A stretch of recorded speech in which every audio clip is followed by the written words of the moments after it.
Hello, good morning children. आप सब कैसे हो? आई होप आप सभी ठीक होंगे। तो आज मैं ईवीएस की सोशल साइंस की चैप्टर 19 जड़ों का जाल पढ़ने जा रही हूँ। अब्दुल छुट्टी के दिन बगीचे की देखभाल में अपने अब्बू की मदद करने गया।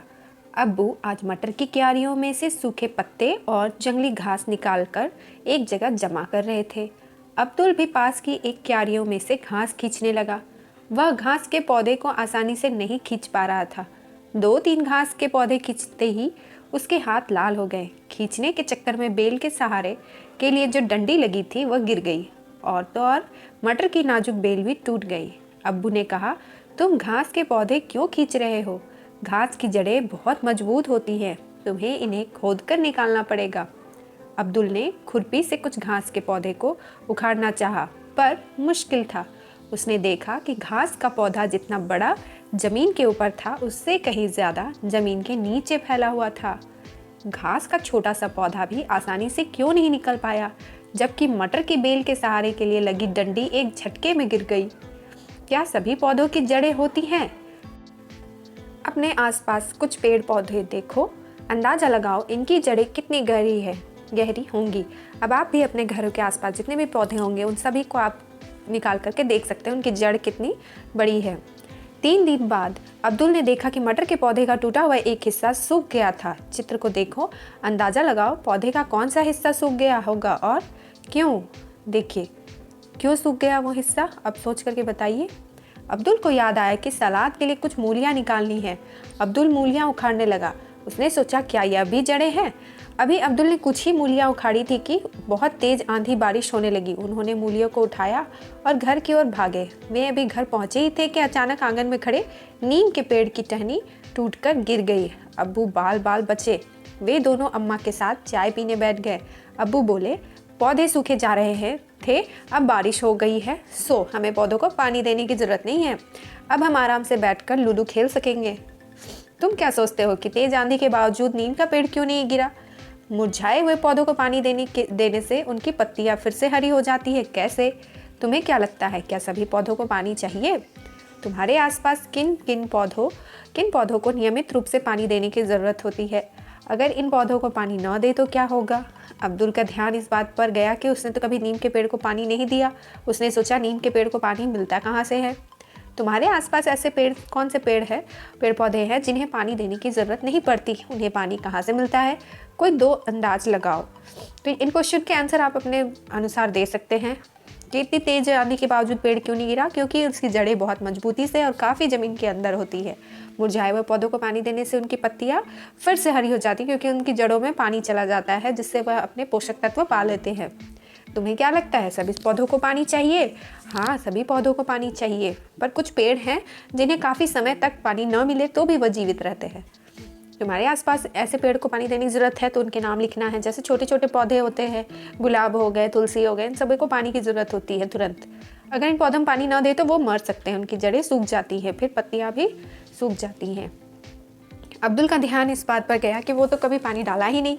तो नीम के पौधे अब बड़े हो गए, इसलिए पेड़ बन गए, इसलिए अब उसमें ज़्यादा पानी की ज़रूरत नहीं। पर उन्हें पानी कहाँ से मिलता है? उन्हें पानी जो बारिश होती है उससे मिल जाती है। और नेक्स्ट क्वेश्चन है, पेड़ पौधे जिन्हें ज़रूरत नहीं पड़ती, जैसे नीम, आम, इन सभी को देने की ज़रूरत नहीं पड़ती है। अपने आप इतनी जड़ें इनकी बढ़ गई हैं कि वो बारिश के पानी से हो जाती है, उनका काम हो जाता है। अब्दुल को यह सोचकर आश्चर्य हुआ, क्या मूली भी जड़ है? क्यों? मूली भी जड़ है क्योंकि वो नीचे ग्रो करता है, नीचे उगता है। नीचे दिए गए चित्र को देखो, पता लगाओ इनमें कौन सी सब्जियां पौधों की जड़ें हैं। जैसे गाजर, मूली, बीटरूट, ये सब जड़ें हैं, और ये भी सलजम। ठीक है, सवाल ही सवाल। आजकल तो अब्दुल के दिमाग में पौधे ही घूमते हैं, उनके बारे में अनेकों सवाल उठते हैं। स्कूल की दीवार से एक पौधा निकलते देखकर अब्दुल सोचने लगा। आप ये पौधा देख रहे होंगे, ये पौधा क्या है आप बताएं? इस पौधे की जड़ें कहाँ तक जा रही होंगी? इसकी जड़ें बस वहीं जितनी दरारें हैं उतनी तक जा रही होंगी। यह पौधा कितना बड़ा होगा? यह पौधा बहुत बड़ा हो जाएगा और जड़ धीरे धीरे अंदर फैलता जाएगा। अगर इसे हम काट कर नहीं हटाएंगे तो दीवार का क्या होगा? तो दीवार टूट जाएगी। सामने के चित्र में दिखाए गए पौधे को पहचानो और नाम बताओ। यह पीपल का पेड़ है, यह अधिकतर हर जगह पाया जाता है। क्या तुमने कभी किसी दीवार की दरार से कोई पौधा उगते हुए देखा है? कहाँ पर? उसे देखकर तुम्हारे मन में क्या सवाल उठा, आप बताइए। कुछ प्रश्न बताओ, अपने बड़ों से उनके उत्तर पता करो, उस पौधे का नाम पता करो जिसे तुमने देखा है। अब अगर आपने देखा है तो आप अपने बड़ों से पूछ सकते हैं।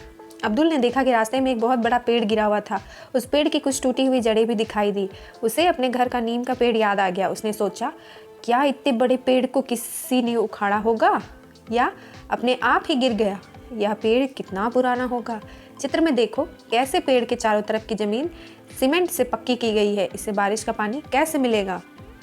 ये पूरा पक्का नहीं किया हुआ है, इसमें थोड़ी सी जो जगह है उससे मिल जाती होंगी पानी।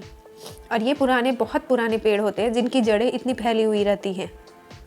तुम्हारे इलाके में सबसे पुराने पेड़ कौन से हैं, ये आप बताएंगे। उन्हें पौधे से पता करो और पेड़ कितना साल पुराना है ये भी पता करिए।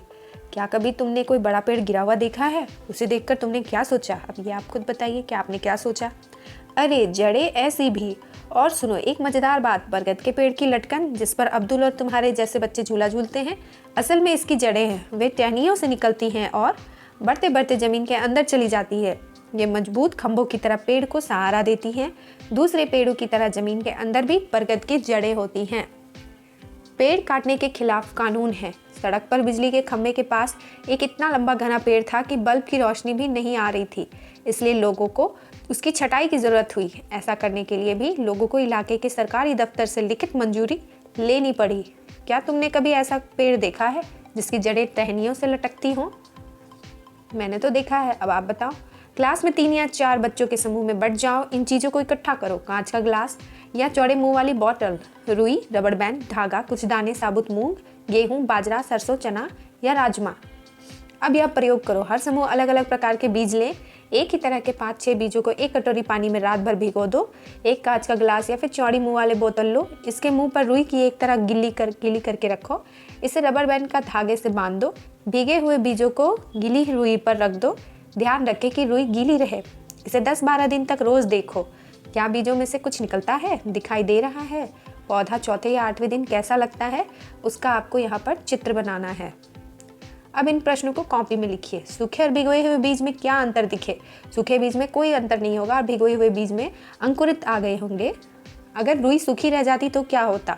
अगर रुई सूखी हो जाती तो बीज भी सूखे रहते, उसमें कोई अंकुरन नहीं होती। जड़ किस तरफ उगी, तना किस तरफ उगा? आप एक तरफ देखोगे कि थोड़ी जड़ जैसे है और एक तरफ उसके पत्तियों जैसे कुछ हल्की हरी हरी आ जाती हैं। ये पौधे रुई में कितने बड़े हो पाए? ये ज़्यादा बड़े नहीं होंगे, बहुत ही छोटे होंगे। इन्हें मिट्टी में जब आप डालोगे तब बड़े होंगे। क्या सभी बीजों से पौधे निकले? अब ये प्रयोग करिए, उसके बाद आप बताइए। जड़ों का रंग क्या है? जड़ों का रंग अभी तो आप छोटा है, इस वजह से आप उसको थोड़ी पीली सी लगेगी या थोड़ी क्रीमी टाइप की। क्या तुम्हें जड़ों पर बाल दिखाई दे रहे हैं? सफ़ेद रंग की जड़ें हो सकती दिखें आपको। इन पौधों को रुई से अलग करने की कोशिश करें। क्या अलग कर पाए और क्यों? क्यों अलग अलग करके आप उगाओगे तो अच्छे से उगेगा। तुमने देखा कि जड़ों ने रुई को जकड़ा हुआ था। रुई जो है वो बहुत बारीक होती है, जिस वजह से वो पूरी चिपक के जाती है, तो उन्हें ध्यान से निकालना होगा। तुम क्या सोचते हो, क्या इसी तरह से जड़ें मिट्टी को जकड़े रहती है? हाँ बिल्कुल, इसी तरह से जड़ें रखती हैं। अपने दोस्तों के उगाए हुए पौधे को भी देखो। क्या तुम जानते हो, ऑस्ट्रेलिया में एक पेड़ पाया जाता है जिसका नाम है रेगिस्तानी ओक। इसकी ऊंचाई तुम्हारी क्लास की दीवार के लगभग होती है और पत्तियां बहुत ही कम। अंदाज़ा लगाओ इसकी जड़ें ज़मीन में कितनी गहरी जाती होंगी। सोचो, यदि ऐसा 30 पेड़ ज़मीन पर लाइन से लिटा दिया जाए, उस लंबाई तक ज़मीन में गहरी जाती इस पेड़ की जड़ें जब तक पानी तक ना पहुँच जाए या पानी पेड़ के तने में जमा होता रहता है। इस इलाके में रहने वाले लोग यह बात जानते थे। जब कभी इस इलाके में पानी नहीं होता था तो वे वहाँ के लोग इसके तने के अंदर पतला पाइप लगाकर पानी निकाल लेते थे। तो क्या ये आप जानते थे? क्या क्या बढ़ता है? आरिफ और रूपाली में आपस में बहस छिड़ गई।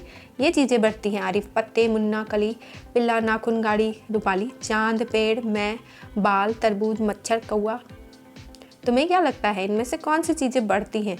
तुम भी अपनी एक सूची बनाओ और लिखो। यहाँ पर आपको इनमें से छांट करके यहाँ पर आपको लिख देना है। तुम अपने बारे में सोचो, तुम किस तरह से पिछले कुछ वर्षों में बदले हो। जैसे तुम्हारी लंबाई बढ़ी पिछले 1 साल में कितनी। सोचो, अगर तुमने अपने नाखून कभी काटे ही ना होते तो वे कितने बड़े होते। अपनी कॉपी में उसका चित्र बना के दिखाओ, काफ़ी बड़े हो जाते। तुम्हारे शरीर की क्या ऐसी कोई चीज़ है जो बढ़ती रहती है? क्या उसे समय समय पर काटना पड़ता है? हाँ, बाल है ना आपके जो बढ़ जाते हैं। तो बच्चों ये आपको चैप्टर कैसा लगा? आई होप आप लोगों ने इन्जॉय किया होगा। अगर आपको कोई प्रॉब्लम हो, कोई क्वेश्चन हो तो आप कमेंट बॉक्स में लिखें, मैं इसका आंसर दूंगी। तो मिलते हैं नेक्स्ट वीडियो में, तब तक के लिए बाय बाय और अच्छे से मन लगा के पढ़ते रहें।